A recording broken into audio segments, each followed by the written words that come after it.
मीठे बच्चे, सत्य सुनाने वाला एक बाप है, इसलिए बाप से ही सुनो, मनुष्यों से नहीं। एक बाप से ही सुनने वाला ही ज्ञानी है। प्रश्न, जो आत्माएं अपने देवी देवता घराने की होगी, उनकी मुख्य निशानी क्या होगी? उत्तर, उन्हें यह ज्ञान बहुत अच्छा और मीठा लगेगा। वो मनुष्य मत को छोड़ ईश्वरीय मत पर चलने लग पड़ेंगे। बुद्धि में आएगा कि श्रीमत से ही हम श्रेष्ठ बनेंगे। अभी यह पुरुषोत्तम संगम युग चल रहा है, हमें ही उत्तम पुरुष बनना है। ओम शांति। मीठे मीठे रूहानी बच्चे, आत्माभिमानी भवो। देह का अभिमान छोड़ अपने को आत्मा समझो। यह भी जानते हो परमात्मा एक है। ब्रह्मा को परमात्मा नहीं कहा जाता है। ब्रह्मा के 84 जन्मों की कहानी को तुम जानते हो। उनका यह अंतिम जन्म है। मुझे आना भी इनमें ही होता है। जिसने पूरे 84 जन्म लिए हैं, उनको ही मैं बताता हूँ कि तुम 84 जन्मों को नहीं जानते हो। मैं ही तुमको बताता हूँ। पहले पहले तुम यह देवी देवता थे। अब यह बनने के लिए फिर पुरुषार्थ करना है। पुनर्जन्म तो पहले जन्म से शुरू होता है। अब बाप कहते हैं, मैं जो तुमको सुनाता हूँ वह है राइट, बाकी जो कुछ तुमने सुना है वह है रॉन्ग। मुझे कहते हैं तुत, सत्य बोलने वाला। मैं सत्य धर्म की स्थापना करने आता हूँ। कहा जाता है सच तो बीठो नच, अर्थात सच्चे हो तो खुशी में डांस करो। यह है ज्ञान्स डांस। वो लोग श्री कृष्ण को दिखाते हैं मुरली बजाए रास किया, वह है सचखंड के मालिक। लेकिन इनको भी बनाने वाला कौन? सचखंड की स्थापना करने वाला कौन? वह है सचखंड। यह है झूठ खंड। भारत सचखंड था। जब इन लक्ष्मी नारायण का राज्य था, उस समय और कोई खंड नहीं था। मनुष्य यह नहीं जानते कि स्वर्ग कहाँ है। कोई मरते हैं तो कहते स्वर्गवासी हुआ। बाप समझाते तुम उल्टे लटक पड़े हो, माया के अधीन हो पड़े हो। अब तुमको बाप आकर सुलटा बनाते हैं। तुम जानते हो भक्तों को भक्ति का फल देने वाला है भगवान। इस समय सब भक्ति में है। जो भी शास्त्र आदि है सब है भक्ति मार्ग के। ये गीत गाना आदि सब है भक्ति मार्ग। ज्ञान मार्ग में भजन होता नहीं है। तुम जानते हो हमको आवाज़ से परे जाना है, वापिस जाना है। बाप कहते मीठे बच्चों, मुख से है भगवान भी नहीं कहना। यह भी भक्ति मार्ग है। कलयुग के अंत तक भक्ति मार्ग चलता है। अब यह है पुरुषोत्तम संगम युग, जबकि बाप आकर ज्ञान से तुमको उत्तम पुरुष बनाते हैं। तुम एक ईश्वरीय मत पर चलो। जो ईश्वर कहते हैं वह राइट। बाबा मनुष्य तन में आकर सुनाते हैं। तुम कितने समझदार थे, अब कितना बेसमझ बन पड़े हो। तुम गोल्डन एज में थे, अब आयरन एज में आ गए हो। यहाँ का जो होगा उनको यह ज्ञान बहुत अच्छा लगेगा, यहाँ वालों को मीठा लगेगा। यह बाबा खुद ही गीता पढ़ते थे। बाबा मिला तो सब कुछ छोड़ दिया। गुरु भी बहुत किए। बाप ने कहा यह सब भक्ति मार्ग के गुरु है, ज्ञान मार्ग का गुरु मैं एक ही हूँ। ज्ञान जब मेरे से सुने तब उनको ज्ञानी कह सकते हैं, बाकी सब है भगत। श्रीमत ही श्रेष्ठ है, बाकी सब है मनुष्य मत। यह है ईश्वरीय मत, वह है रावण मत, यह है भगवान की मत। भगवानुवाच, तुमने कितने महान भाग्यशाली हो, इसलिए तुम्हारा हीरे जैसा जन्म अभी है। अंगूठी में भी हीरा बीच में डालते हैं। माला में ऊपर फूल होता है, फिर मेरू। नाम भी है आदम बीबी। तुम कहेंगे मम्मा बाबा आदि देव और आदि देवी। यह है संगम युग ही सबसे उत्तम है, जबकि इस राज्य की स्थापना हो रही है। तुम बच्चों को 16 कला संपूर्ण यहाँ बनना है। पुरानी दुनिया को नया बनाने बाप आए हैं। इस दुनिया का ड्यूरेशन कितना है यह भी तुम बच्चों के सिवाय कोई नहीं जानते। लाखों वर्ष कर देते हैं। यह सब है झूठी बातें, झूठी माया, झूठी काया। कहा जाता है सच्ची सच्ची है ही एक दुनिया। यह है झूठ खंड। फिर झूठ खंडों को सचखंड बनाना बाप का ही काम है। बाप कहते हैं भक्ति मार्ग में जो कुछ पड़ा है वह सब भूलो। यह है तुम्हारा बेहद का वैराग्य। वे तो सिर्फ घर बार छोड़ फिर इस दुनिया में जंगल में चले जाते हैं। यह भी ड्रामा में नूंद है। क्यों, क्या सवाल नहीं उठता है? यह तो बना बनाया खेल है। तुम बच्चों को बाप समझाते हैं ऐसे ऐसे होता है। और जो भी धर्म वाले वह स्वर्ग में नहीं आ सकते। बौद्ध डिनाइस्टी, क्रिश्चियन डिनाइस्टी, कोई भी स्वर्ग में नहीं आते हैं, वो पीछे आते हैं। पहले पहले है डीटी डिनाइस्टी, फिर इब्राहिम, बुद्ध, क्राइस्ट आकर अपना धर्म स्थापन करते हैं। बाबा पुरुषोत्तम संगम युग पर आकर के यह डीटी डिनाइस्टी स्थापन करते हैं। कोई भी आत्मा आती तो गर्भ में ही है, छोटा बच्चा सो बड़ा हुआ। शिव बाबा तो छोटा बड़ा नहीं होता है, न वह गर्भ से जन्म लेता है। बुद्ध की आत्मा ने प्रवेश किया। बुद्ध धर्म पहले तो होता नहीं है, जरूर यहाँ के कोई मनुष्य में प्रवेश करेंगे, फिर गर्भ में तो जरूर जाएंगे। बुद्ध धर्म एक ने ही स्थापन किया, फिर उनके पीछे और आते गए, फिर वृद्धि होती गई है। जब लाखों हो जाते हैं तो फिर राजाई चलती है। बौद्धियों का भी राज्य था। बाप समझाते हैं यह सब पीछे आते हैं। उनको गुरु नहीं कहा जाता है, गुरु होता है एक, वह तो अपने धर्म की स्थापना कर फिर नीचे आ जाते हैं। बाप ने सबको ऊपर भेज दिया था, फिर मुक्ति धाम से एक एक करके नीचे आते हैं। तुम भी जीवन मुक्ति से नीचे आते हो, वैसे वह फिर मुक्ति से नीचे आते हैं। उनकी महिमा काहे की? ज्ञान तो उस समय प्राय लोप हो जाता है। बाप ज्ञान देते हैं गति सद्गति के लिए। वह गर्भ में नहीं आते, इसमें बैठे हैं। इनका दूसरा नाम नहीं है, औरों के शरीरों का नाम है। यह है ही परमात्मा। यह ज्ञान का सागर है। यह ज्ञान पहले आदि सनातन देवी देवता धर्म वाले आत्माओं को मिलता है, क्योंकि उन्हें ही भक्ति का फल मिलना है। भक्ति तुम ही शुरू करते हो, तुमको ही फल देता हो। बाकी दूसरे सब है बाई प्लॉट। वह 84 जन्म भी नहीं लेते हैं। बाप समझाते हैं बच्चे अब देही अभिमानी बनो। वहाँ भी समझते हैं एक शरीर छोड़ दूसरा लेंगे, दुख की बात नहीं है, विकारों की बात नहीं है। विकार होते हैं रावण राज्य में, वह है निर्विकारी दुनिया।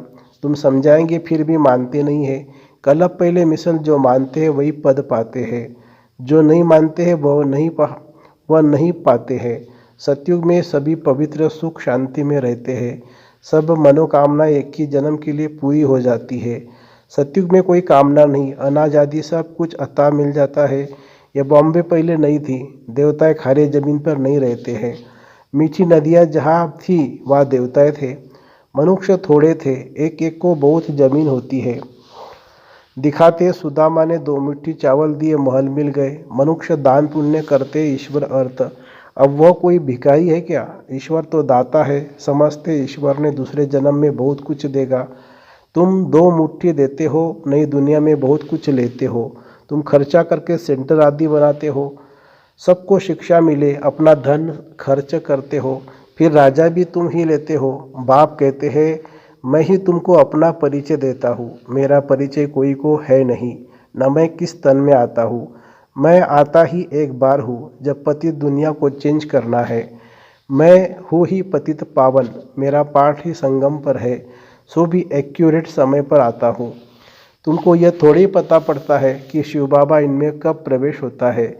श्री कृष्ण की तिथि तारीख मिनट घड़ियाँ लिखते हैं, इनका कोई मिनट आदि नहीं निकाल सकते। यह ब्रह्मा भी नहीं जानते थे। जब नॉलेज सुनाई तब मालूम पड़ा कशिश होती है, इसमें तो कट चढ़ी हुई थी। जब परमपिता परमात्मा ने प्रवेश किया तो तुमको कशिश हुई और तुम भागे। कोई भी तुमने परवाह नहीं की। बाप कहते हैं मैं तो संपूर्ण पवित्र हूँ, तुम आत्माओं पर कट चढ़ी हुई है। अब वह कैसे निकले? ड्रामा में सब आत्माओं को अपना अपना पार्ट मिला हुआ है। यह बहुत गुह्य बात है। आत्मा कितनी छोटी है, दिव्य दृष्टि के बगैर उनको कोई देख नहीं सके। बाप आकर तुमको ज्ञान का तीसरा नेत्र देते हैं। तुम जानते हो हम आत्मा को ही बाप पढ़ाते हैं। भक्ति मार्ग में तो ज्ञान है आटे में नमक। जैसे भगवानुवाच अक्षर राइट है, फिर श्री कृष्ण कहने से रॉन्ग हो जाता है। मनमना भव अक्षर ठीक है, परंतु अर्थ नहीं समझते हैं। मामेकम अक्षर राइट है, यह है गीता का एपक युग। भगवान इस समय ही इस रथ में आते हैं। उन्होंने दिखाया है घोड़ा गाड़ी, उसमें श्री कृष्ण बैठा है। अब कहाँ भगवान का यह रथ, कहाँ घोड़ा गाड़ी, कुछ भी समझते नहीं है। यह बेहद के बाप का घर है। बाप सब आत्माओं को 21 जन्मों के लिए हेल्थ वेल्थ हैप्पीनेस देते हैं। यह भी अनादि अविनाशी बना बनाया ड्रामा है। कब शुरू हुआ यह नहीं कहते, यह कह नहीं सकते। चक्र फिरता ही रहता है। इस संगम का तो किसी को मालूम ही नहीं है। बाप बतलाते हैं यह ड्रामा 5000 वर्ष का है। आधा में सूर्यवंशी चंद्रवंशी, आधा में अर्थात 2500 वर्ष में बाकी और सब धर्म। तुम जानते हो सतयुग में है वॉइसलेस वर्ड। तुम अभी योग बल से विश्व की राजाई लेते हो। क्रिश्चियन लोग खुद समझते हैं हमको कोई पेर रहा है, जो हम विनाश के लिए ये सब कुछ बनाते हैं। कहते हैं हम ऐसे बॉम्ब बनाते हैं जो एक दुनिया तो क्या 10 दुनिया ख़त्म कर सकते हैं। बाप कहते हैं मैं हेवन स्थापन करने आया हूँ, बाकी विनाश तो यह करेंगे। अच्छा, मीठे मीठे सिखिलदे बच्चों प्रति माता पिता बाप दादा का याद प्यार और गुड मॉर्निंग। रूहानी बाप की रूहानी बच्चों को नमस्ते। हम रूहानी बच्चों की रूहानी माता पिता बाप दादा को याद प्यार, गुड मॉर्निंग और नमस्ते बाबा नमस्ते। धारणा के लिए मुख्य सार।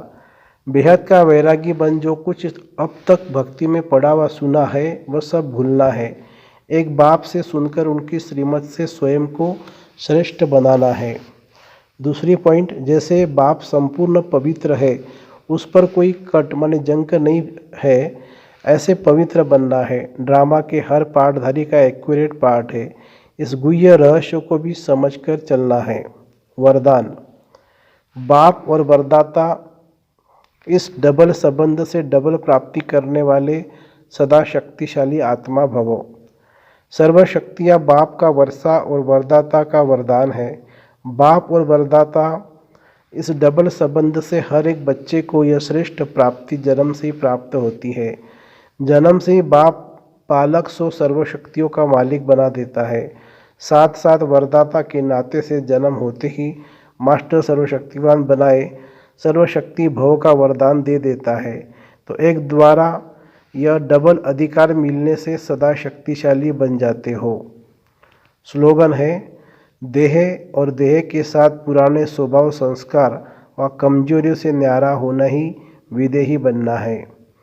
हम सबकी अति स्नेही बाप दादा के दिल पर राज्य करने वाली, अपने जीवन व कर्तव्यों द्वारा गुणदान करने वाली, सदा विदेही स्थिति में रह ट्रस्टी बन यज्ञ रक्षक बनने और बनाने वाली दादी जानकी जी का आज पुण्य स्मृति दिवस है। वे 27 मार्च 2020 को अव्यक्त वतनवासी बनी। उनके द्वारा मिली हुई अनमोल शिक्षाएं सदा हम सब के कानों में गूंजती रहे। अपने ऊपर आशीर्वाद करनी है तो सूक्ष्म अभिमान को परख कर उसे जल्दी से ख़त्म कर दो। दूसरी पॉइंट है दादी की, अपनी अवस्था को ऐसा अचल अडोल बना लो तो समय संकल्प जरा भी व्यर्थ न जाए। तीसरी पॉइंट, दुनिया के दुख दर्द दूर करने के लिए इनोसेंट और मीठे बनो, माँ समान पालना दो। अधिक सोचने बोलने और चिंता करने से शक्ति खर्च होती है। साइलेंस में रहो तो शक्ति जमा हो। पर चिंतन व नफरत की निगाह को ख़त्म कर स्वचिंतन और प्रभु चिंतन करो। खुश नसीब व ब्लिसफुल रहना है तो बाबा की ब्लेसिंग लेते चलो। किसी की गलती चित्त पर न हो, चित्त साफ रखो तो चैन से रहेंगे। तपस्वी बनने के लिए त्यागी बनो, जरा भी इच्छा व आसक्ति न हो। अपनी स्थिति ऊंची बनानी है तो याद में रहने का गुप्त अभ्यास करते रहो। साधारण बोलने व सुनने की आदत न हो। अपनी सतोगुणी दृष्टि वृत्ति द्वारा आपस में सतोगुणी व्यवहार से अपनी संपूर्णता के समीप लाओ। अंतर्मुखी बन जाओ तो आठों ही शक्तियाँ सखी के रूप में साथी और सहयोगी बन जाएंगे। अच्छा, ओम शांति।